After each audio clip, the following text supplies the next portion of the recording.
Hi everybody, welcome to live sessions for a Thursday. Are you ready for it? It's almost Friday. It's like Friday Junior, is that what we call it? Friday Eve. As you all know, I have a puppy, so you might hear her. Just thought I'd remind everybody. She hasn't figured out that she's got to be a quiet little girl.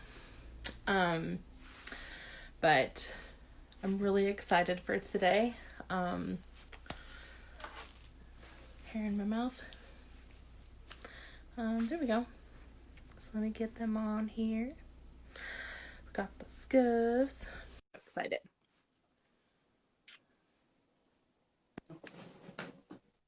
What's up? Hi. How's it going? Hey, pretty good. I'm here in the practice space. Yeah, I see that. You can shut that a little bit so it's not as loud. Sorry, we got a plane going by. That's okay. I got Nate here with me too. He stopped in. Oh, yay! Awesome. I'm so excited. Yeah. That's great. Well, how have you guys been? How have we been? Sorry, my hearing's kind of bad. Not okay. bad. It's been pretty weird being a musician during quarantine. I'm sure, yeah. How have you guys been You holding up with it? It's good and bad. It's good in that it's given us a lot of time to write, and we have written a lot of stuff. We've got another EP in the can. We've already got another one written. Yeah. We just have to go record it. So we're getting very creative. We're making videos, and it kind of makes you learn more stuff because you got nothing better to do. So yeah, for sure. Did any of you have to like make up for that and go a different way other than music until it kind of comes back? Well, I guess there was a period like when we first went into quarantine, no practicing happened. Like we didn't stay practicing. Everybody was freaked out at first, so nobody got together. We all thought we were going to kill each other if we got near each other. Yeah. And so I think it was dark for 2 or 3 months, maybe 3 months, where we didn't really talk. Yeah. And everybody just kind of was shell shocked and stayed at home. Yeah. It drove me. I think I drank a lot of Jack Daniels during that time, and then I started just getting lyrical ideas, if not musical ideas. Yeah. Some of the lyrics started coming, and the first thing that happened was I wrote this kind of funny Ramonesy song called "I Want to Quarantine with You," and so then I sent that to the guys, and it kind of brought everybody back to the table, like, "Oh, we got a new thing. Let's check this out." And we dipped our toes back into practicing. Yeah. Yeah, that's awesome. That's so cool. So was that something like, did you guys kind of start out? I know a lot of people were like Zoom kind of practicing or writing and stuff like that. Well, I live in an apartment, so, and I got an old guy above me, so I don't want to bother him late at night doing Zoom stuff. And that's why I'm at the practice space now, so I can be loud. Yeah. Because he's a good neighbor, so I don't want to be the guy that pisses him off. Right. So I try to do my loud. I rent a practice space for that purpose. So I strummed a little bit. We didn't do any Zoom stuff. Even my family is like not digging the Zoom thing. It's not the same. Everybody's talking over each other because there's this slight delay. Yeah.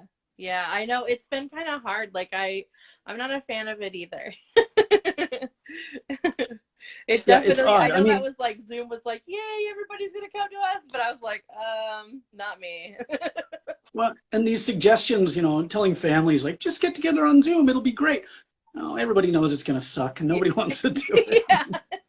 Hey, look, I'm eating turkey alone. It's great. Yeah. It's just not the same. No.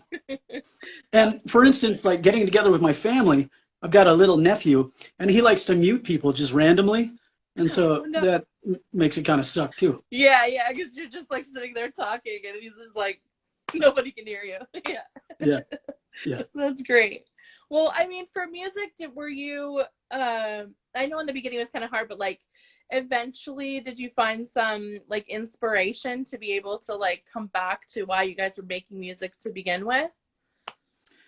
Yeah, I think once we got back in here and we kind of plugged back into our songs, we hadn't touched them in months, Yeah. and we were really active playing shows when we went into this quarantine thing. And we're getting bigger bookings and bigger bookings. I mean, we were under a year old. Is that right? Under a year old Yeah. when we went into quarantine, and so we'd made some good headway, and then all of a sudden, just the plug was pulled. And Yeah. so, when we got back in here, we hadn't touched the songs. It felt so good playing together again, and it came back really quickly. And then once that fire was lit again, then we just started writing like crazy. Yeah. How do you guys write together? Excuse me. How do you guys write together? So lately, it's been everybody's coming to the table with ideas. Nate the bassist, and I have sat together at a kitchen table and written out some ideas, and those will become songs. And Gabor has sent us some ideas, like he'll kind of drum real quietly on an electric and sing a song. Oh, hold on just a second. You're frozen. Yeah. Just a sec.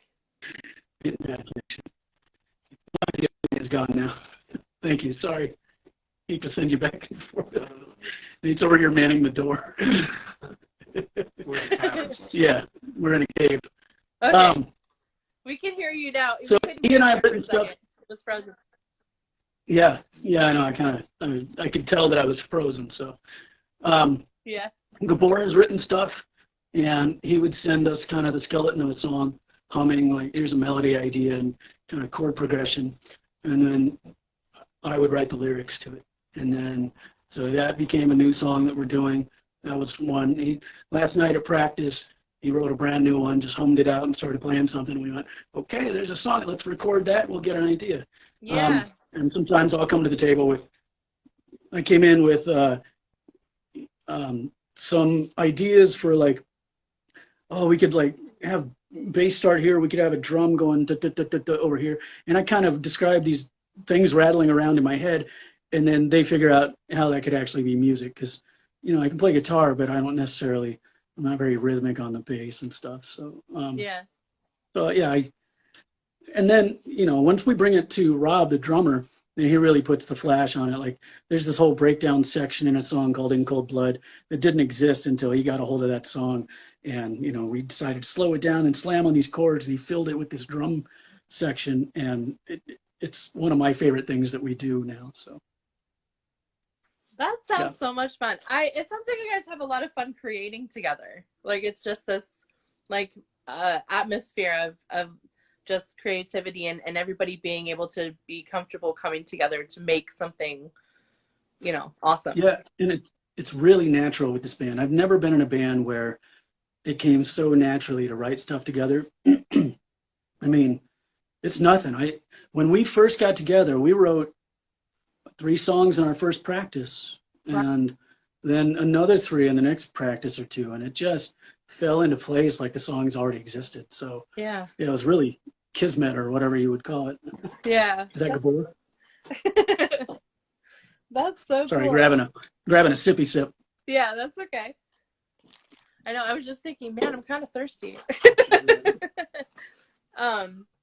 Yeah, I wonder where I put my water. I don't know. I think I got to hear some of your guys' music, and it sounds like there's just a lot of good like cohesion between you guys. And sorry, I'm not speaking loud. I'm sorry. It sounds like there's a lot of cohesion between you, and it kind of just is seamless. Does it feel like that when you guys play together? And like writing together seems like that. Is it like that on stage where you can just kind of read each other? Yeah. I mean, I know you haven't been on stage in a while, but I mean, like when you were, it just seems like that on a record. Well, we have 2 frontmen in the band. Like Gabor was a frontman of a band back in Hungary when he was a teen, and then he got out here and he fronted another band for a number of years. And I was a frontman of a band as well. So we're both performers, and we like to keep moving the whole time. and Nate has played with me previously, so he knows what to expect when we plug in. I mean, from the moment we formed this band, he knew, all right, here he goes. Yeah. And so, yeah, it's when we hit the stage, we really kind of know everybody's space and what they do. I know if I put my pedals at my left foot, Gabor is going to unplug them at some point, so I put them at the right foot. Yeah. Oh my gosh, that's so cool. So you kind of learn each other's like things on stage. Yeah. That's awesome. Yeah. Yeah. We really vibe off each other. Like when somebody's obviously excited about something or really feeling the song, then the rest of us kind of, our energy level comes up to join it. Right. Do you, what is like your guys' favorite song to play on stage? What are our favorite songs? Yeah. To play on stage, I would say Short Fuse is really hype. There's nothing I can do about that. If they walk in, then we'll say, sorry, Yeah. How's it going, man? Good. What's up? Hey, He's doing a live interview. Go ahead. You can use the room. I'm just doing a live thing out here because I can't do it in my apartment. Sorry. It's all good. We'll close the door. All right. Yeah. So they have the room on Thursday. Yeah. Hi. It's all good. Doing what we can. So, Short Fuse and I don't know, probably Talk is Cheap. Just because there's so much stuff in Talk is Cheap, it makes it really interesting to hear all those parts going. Yeah. And when it connects properly, then it makes me really happy. There's another new one called Factories in Heaven that I think is my favorite song we've done so far. And so I get pretty stoked when we play that one. That's cool. And so what is like, let's see. Do you have like trying to think of the right way to say this. Like when you guys are playing on stage, you have like an on stage thing that you do, you know, like a band thing, you know, like hooray or something like that, you know? Like a planned thing? Yeah. Sorry. I think what I'm going to do is grab my Bluetooth headphones and then I can hear you and you might be able to hear me when they start doing their thing. Okay. Try, Nate. Yeah, it's all right. For a, oh shit. I turned off the Bluetooth. No? Okay. Maybe that's working. Can you hear me? I don't know. Okay. Trying to wing this. Yeah. We have lights that Nate built and there's a pedal, they're pedal activated. Okay. So when we hit a pretty hype part in a song, he'll hit those and blast the audience with them. And they're built out of old Gibson PA cabinets. So we hid lights in those. And so That's cool. giving it away, awesome. but anybody that's seen us has seen it. So yeah, you'll see, you know, Marshall PA at the front of the stage, but you're about to get blinded. So that's a thing we do. That's great. And that's what makes it kind of unique and more fun for the audience, I think, right? Because they kind of aren't expecting that, right? And yeah, that's great. What is like your guys' favorite part of this whole process of like making music? What's your favorite part from the writing to the recording and it being done?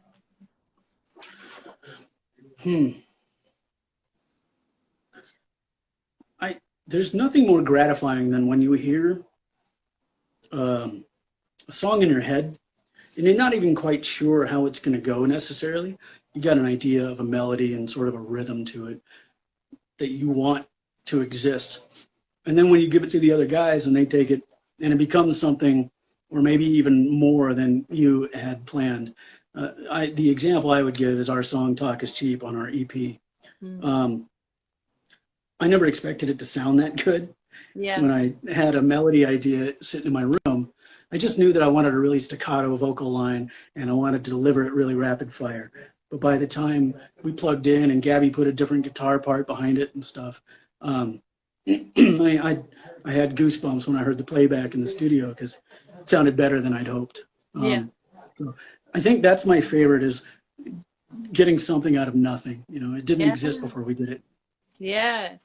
I would have to say that's probably my favorite part too, is like you just kind of come into it with like, you know, this simple thing and then it gets done and you're like, I never even thought it could be this great, you know, or something like that. Like I think that's the best part too. I agree. Yeah. Well, are you guys able to play anything? I think. Yeah, I think so. Like one song or something, but. I think what I'll do, I'm going to try to turn on the Bluetooth on this so I can get those headphones in. Okay. And then that'll put a microphone closer to my head. Okay. So hang on a sec. I hope I don't turn anything off here. Yeah. Let's see. We're going to make this happen. Okay.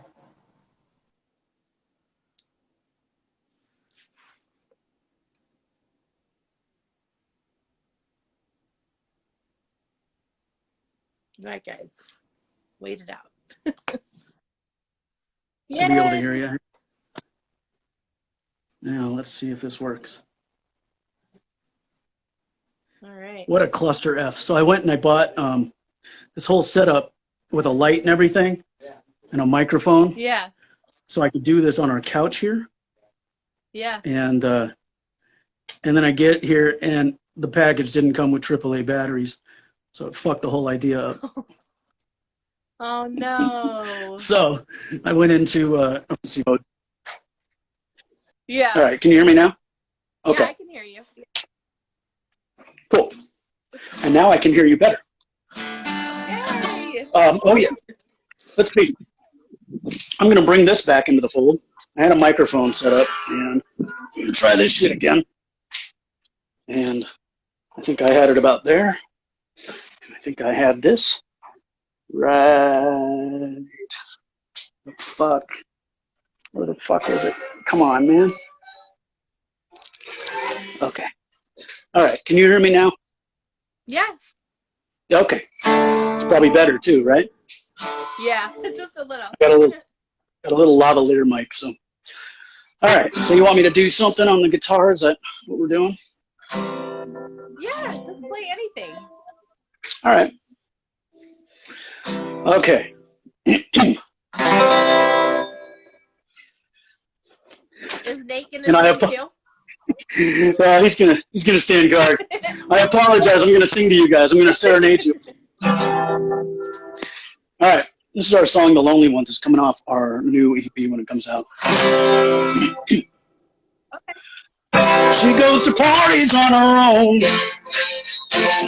sits in the corner all alone. People she knew back in the day, I wish she'd done the other way. Just wants to smile for simple nod once in a while, laughing alone, acting mean. The second-hand move down betrayed the latest styles. Her knockout purse, worn out shoes. She says she's okay, wiping those tears away. This is what life was never meant for prototypes. Lonely ones, lonely ones. People in packs can be so cool. When I see shoulder neck too, reflecting in each other's eyes, dancing upon each other's lives. She'll swim with sharks that cover up their own bite marks. She'll have her own when they get through. Already start the life's been fighting much too hard. I'm sure she'll leave a mark or two. She says she's okay, wiping the tears away. This is why life was never meant for prototypes. Lonely ones, lonely ones.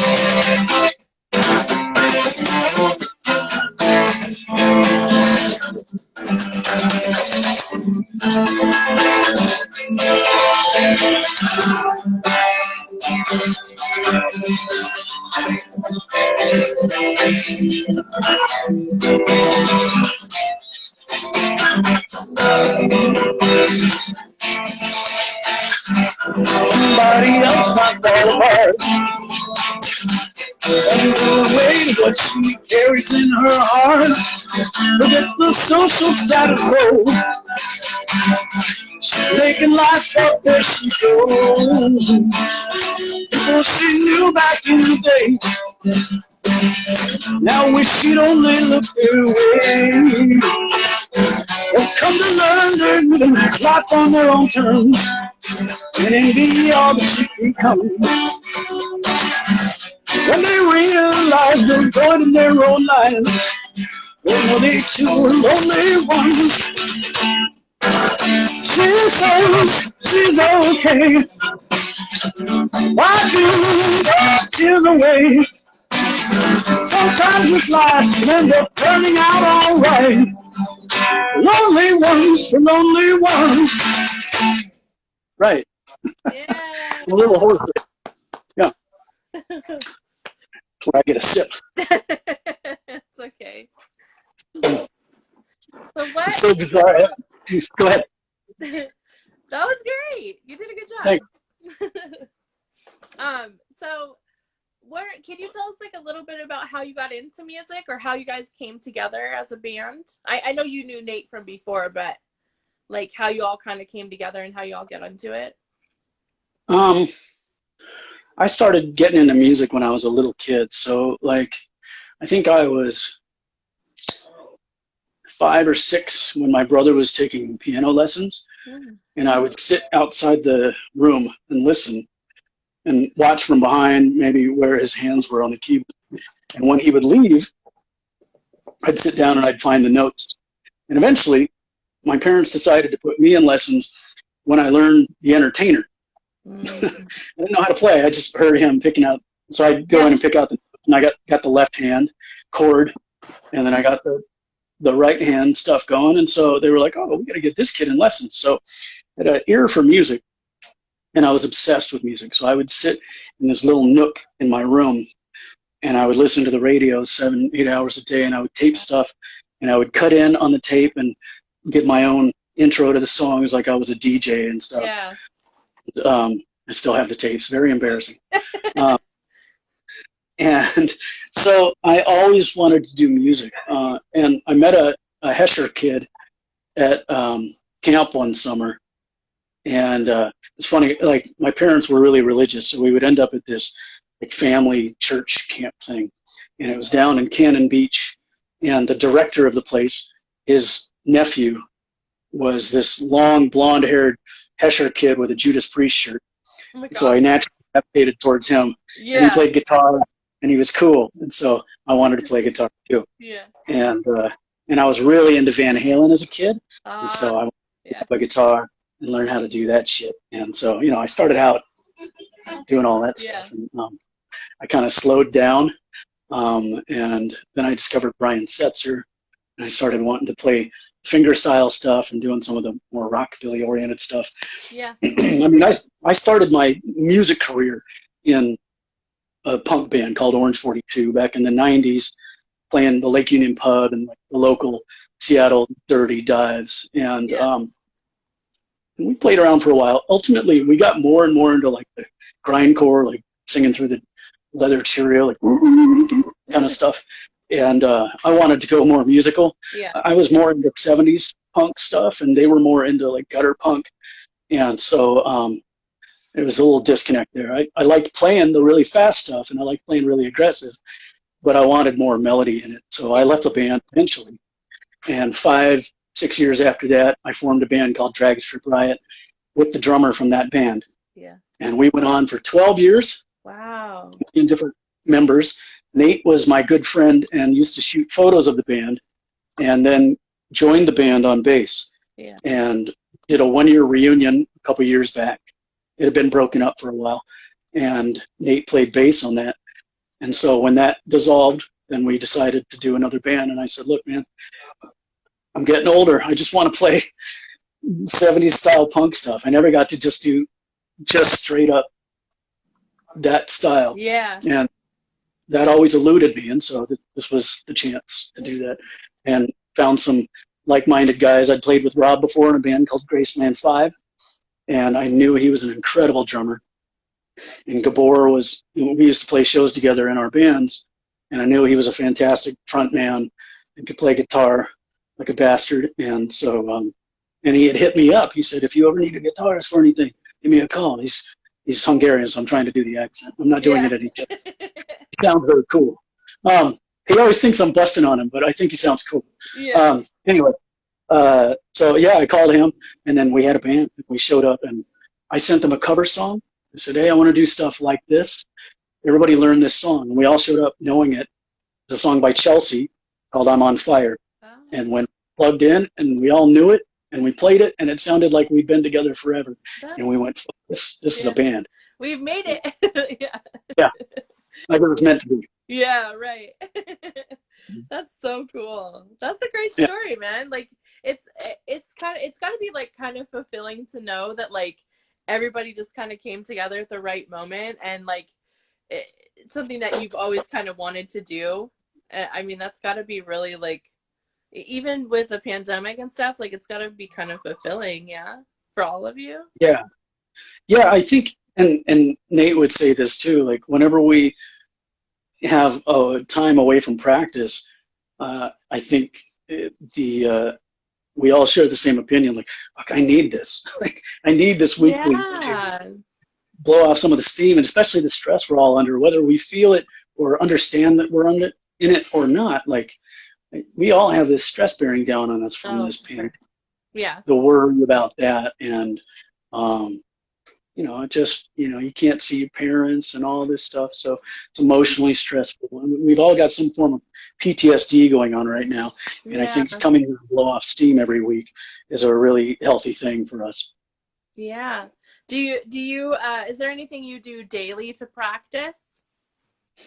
To practice music? Yeah. I wouldn't say daily, but every couple of days in my house, I've got a guitar in my hand, and if I'm not playing one of our songs, I'm writing something, or just playing old riffs that I never turned into anything and screwing around. It's funny. Like, I really want to get back to like sitting down and playing scales and doing all the fancy shit that I used to. I'm so lazy now. When I grab a guitar, it's more based around like writing music as opposed to improving skills, even though I probably could stand to improve some skills. I mean, music is ever evolving. You can always improve on music. It's not something that's like, you can't know everything, I feel like it's always there to be able to improve on. One thing that stayed with me all these years, and I used to go to guitar lessons for a long time. There was a guy named Tim Lurch that I used to see on the East Side, and he's a phenomenal guitarist. And he said, and I keep this in mind every time I write something, if it sounds like shit on acoustic, it's shit. And so I at least want the melody, or I at least want the clarity of the riff and everything to come across on acoustic before I consider it like a complete song. I mean, even if it's a bar chord song, it should translate into an open chord. Oh, yeah. Yeah. I think all songs should be like, you should be able to go back and forth, I think, between electric and acoustic, and they should be translucent. But I guess some of them, my eyes, I'm like allergic to something. It's making my eyes water, and I don't know what it is. I have the so I'm sorry, everybody. I don't know what is going on. But yeah, I think it's like, if you can at least play on a guitar like the main song, like I've always liked the bounce back of like what you can do with both of them, though, like in one song, like if you can make it sound like an echo or something like that. I don't know, I'm just making something up, but between the two. We have one that does that now, a new one we're working on, where it's a call and response on bass and guitar. Bass going, and then the guitar going, yeah, that's exactly what I was thinking of. Look at you reading my mind. I was thinking of the call, but you're right. It's like and those songs make it tougher to do on acoustic, so you have to find a way to play both. Yeah, I think if you could be creative like that, though, like, and make it sound, really cool, and where it's like the I don't know, the drums in it and stuff is kind of in between all of that. Like, I think it's really awesome. A lot of people don't go that far to try and make it that, like, what's the word? Musically, what is the word? Complex. I don't know. Yeah, complex. Maybe. This is the word I'm looking for, but that's a good word for it. Yeah. Musicality. To have that musicality. That's the word I was looking for. So I feel like it's hard to come by, you know. But yeah. Anyway, I lost the whole thing. I think it helps my writing process that I was in a 3-piece for a long time, and so and the bassist back then just played the root note of everything I played. So really, there was going to be anything else in the song, it was going to be me adding it in. So I think I kind of learned to write that way, which helps because I mean, especially now it's fun because I can ride one guitar part and there's Gabor can do another one, and we can make it a little more complex. Yeah. Than I'm used to. Yeah, that's so cool. Sounds cooler. Yeah. Do you find it's like it's harder to write that way, or is it a little easier because you're not in that 3-piece, so like you can expand out of the box a little bit? A little both. Is it easier? Is it harder? It's harder in that I was so used to like writing everything and just like, oh, here's how the song goes, and so learning to just dial that back and just here's the chords and let's see what takes out of it. And I really like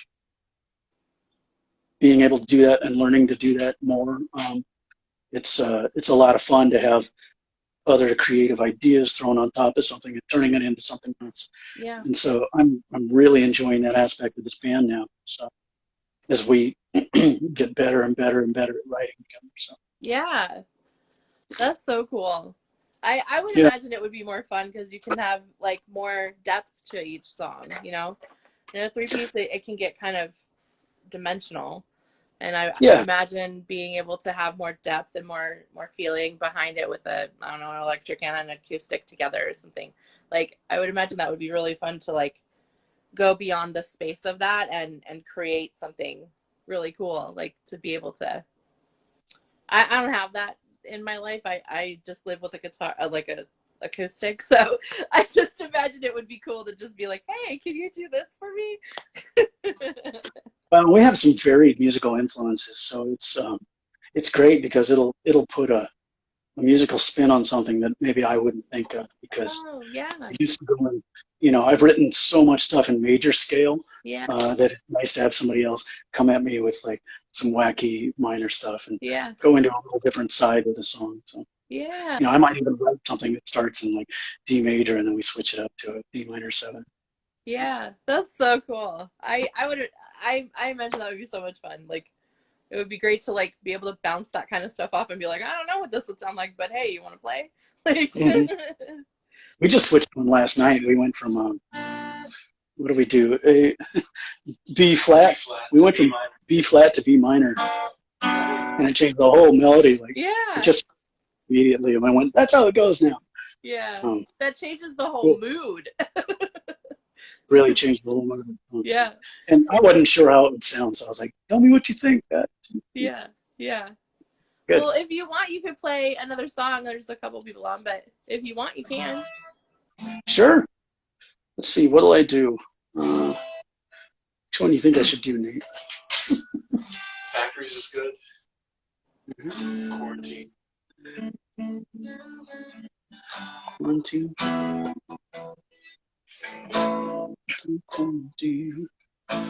Okay, I'll do that one. Fuck, I can't remember how it starts, man. All right, sorry. Couple of those cores, and look what happens. You're not the first one. Got a bottle of whiskey in here too.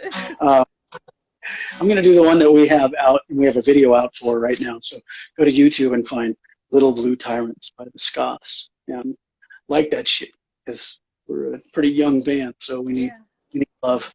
Yeah. Follow them and go watch them. It would be awesome. Yeah. It's about the pigs. All right. It's called Little Blue Tyrants. Here comes the little blue man with his little tin star and a gun in his hand. Gonna knock your block off if you don't do what he says. Here goes another young man with a lesson to learn about making a stand. Don't you know blue meanies demand your total respect? AC, AB, won't cross that thin blue line. AC, AB, alright. Oh no, here come the little blue tyrants. I'm one with the little blue tyrants. Watch yourself run the little blue tyrants. Or bang bang you're dead, little blue tyrants. Oh no, there goes another young dad. They shot him 7 times, even though he complied. While his wife and kid watched him blow him away. Hey, hey. There goes another young man who's sick of being harassed about a cigarette tax. So they choked him to death on the ground that day.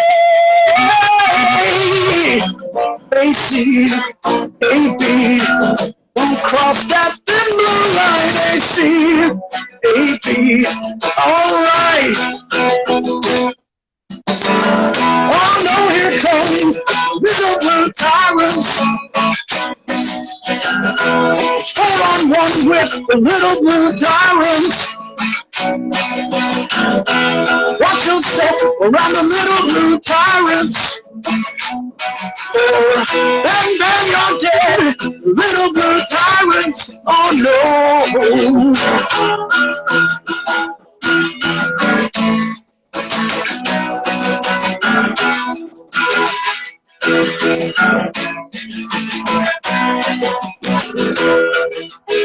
I ain't going for the solo tonight.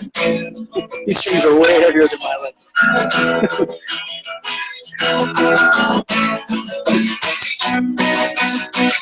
AC, AB, don't cross that thin blue line. AC, AB, alright.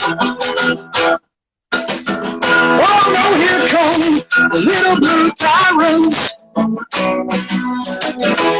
4-on-1 with the little blue tyrants. Watch your nerves around the little blue tyrants. Or they'll protect and serve the little blue HCAB. That's right. And yes, we're on Apple Music to the person that just asked that. That was awesome. I like that one. That one has a lot of energy to it. Yeah. Those are, I was pretty stoked when I showed up to practice, and I had just a kernel of an idea about that one. I was sitting at work, and somehow that title came to me, and the song fell out of that. And that was, the sad part is, that was a year before the riots started breaking out, which tells you how fucked up everything is, that the song was way too relevant a year later. Right. Wow. That's crazy. I feel like, do you feel like you, with the year this year, has it made you want to kind of make music that is about the times that we're going through? Yeah.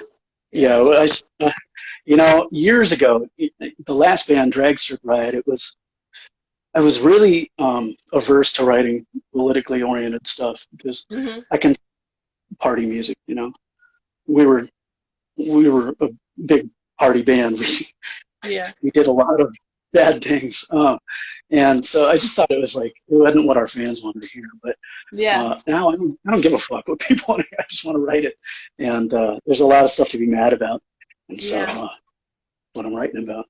Yeah. Has it helped at all this year? Like, has it kind of been like soothing in a way? I wouldn't call it soothing. I would say that's probably the wrong word. But like, it's helped. Certainly offered fodder for more songs. That's for sure. Yeah. It's certainly I think galvanized our punk scene and made it a little more galvanized, I guess. Yeah. I think everybody's in agreement on a lot of issues, and so a lot of people are fighting for similar things. We're part of, the Washington anti-racist punks scene, and so there's a lot of local bands involved in that, and putting out, they're talking about putting out comps and stuff like that. So, like, it's like when I was younger in my teens, and we all used to put out comps, and all the money went to Free Mumia Abu Jamal and stuff like that. So I'm back to what I was doing as a teenager. Is it weird to kind of have to go, that it's come back around? What's weird to me is that so little has changed. Yeah. What we were fighting for when I was 19 is what we're fighting for when I'm not 19. Yeah. I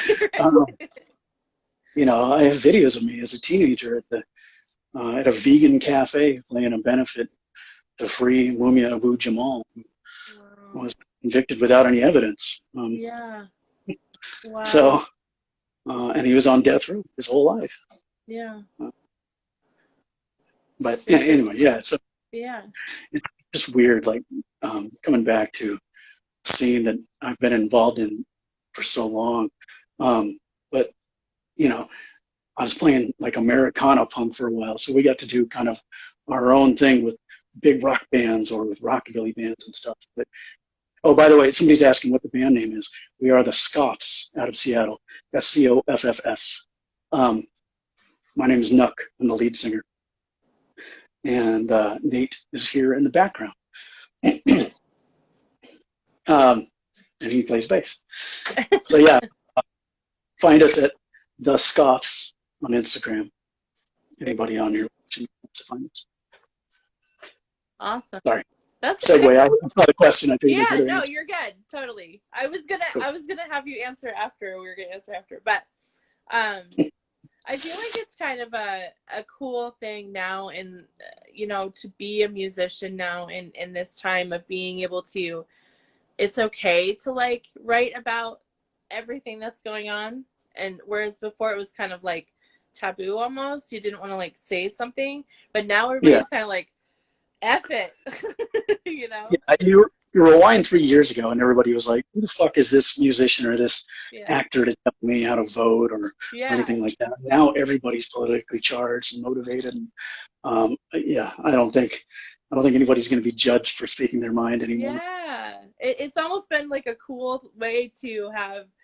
I think it's actually kind of cool for musicians in that way, because you don't have to worry about the blowback. You can just kind of speak your mind and sing whatever you want or write whatever you want. And I feel like that's been like a positive thing for musicians. I know there's been a lot of negative, but like, I've seen so many people write about such like hard subjects. And do you ever feel like you want to kind of speak to some of that and write about some of that? And, Little Blue Tyrant speaks to it. Yeah, that one Do you guys have a lot that you wanted to say, or is it just kind of recently it's kind of come up to?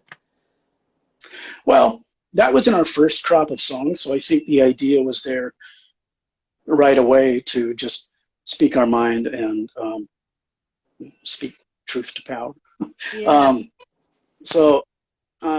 And there are new songs that we've written that deal with some of that too. Factories in Heaven is about slave labor, essentially, working yourself to death for nothing and a promise for a nice big bonus at the end and being ripped off your whole life. Yeah. We have another song about Trump, but it sounds like a breakup song. Right. We have another song, Miss USA, which is actually a breakup song with the Statue of Liberty.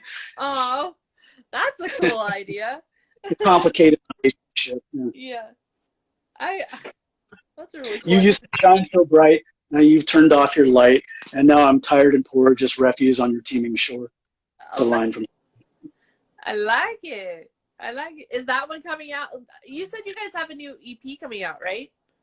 Yeah. Yeah. No, that one's not recorded yet, so that's brand spanking new. But we have a new one coming out. It'll be a 4-song EP, and that will have the one that I started with, The Lonely Ones. What the hell else is on it? Walk away. Wasting Away, I'm on Fire, our cover of the Chelsea song, and I Want to Quarantine with You. Yeah. I would play if I could remember how it starts. I'm not used to doing it on acoustic, so it's I'm kind of weirded out by it. Oh yeah.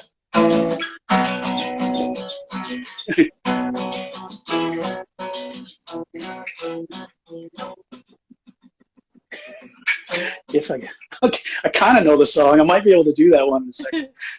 I'm interested how that one goes, actually. Yeah, it was kind of me goofing on how miserable the quarantine thing was. Yeah. I thought it would lighten the mood when I sent it to my bandmates. I mean, we played it once on a live streaming thing, and the sound guy was like, "Man, that last verse is too dark. You got to end on a high note." And I was like, it's dark, man. Yeah, no. Well, we have time for one more if you can think of it. Well, all right, let's do it. I think I got it now. Okay. It's a very Ramonesy song, so it wasn't written on the acoustic, but I think it'll translate. Let me play it up here, though.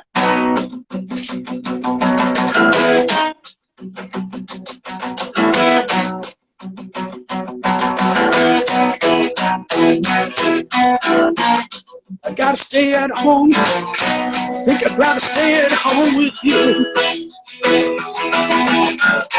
If I gotta sit inside, think I'd rather sit inside with you. Why don't you come on by if you've got nothing else to do? Because I want to quarantine. I want to quarantine. I want to quarantine with you.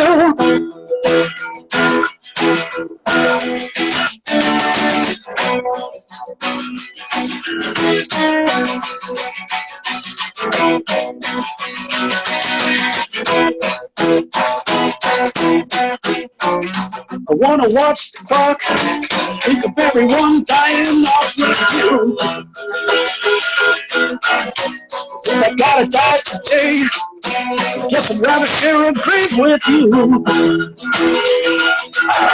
Why don't you come on by, if you got nothing else to do? Because I want to quarantine. I want to quarantine. I want to quarantine with you. Because I want to quarantine. I want to quarantine. I want to quarantine with you.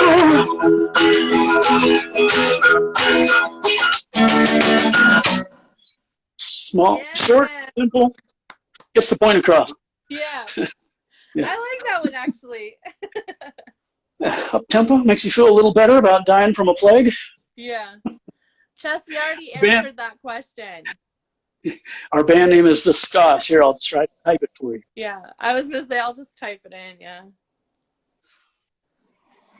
There you go, dude. We're still The Scoffs. Yeah. Well, why don't you tell everybody what's coming up? Okay. We have a new EP coming out. I don't know when. We're dealing with the artwork stuff right now.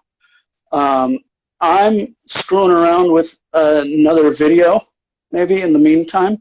Okay. And so we'll probably put out a single from the new EP before it drops.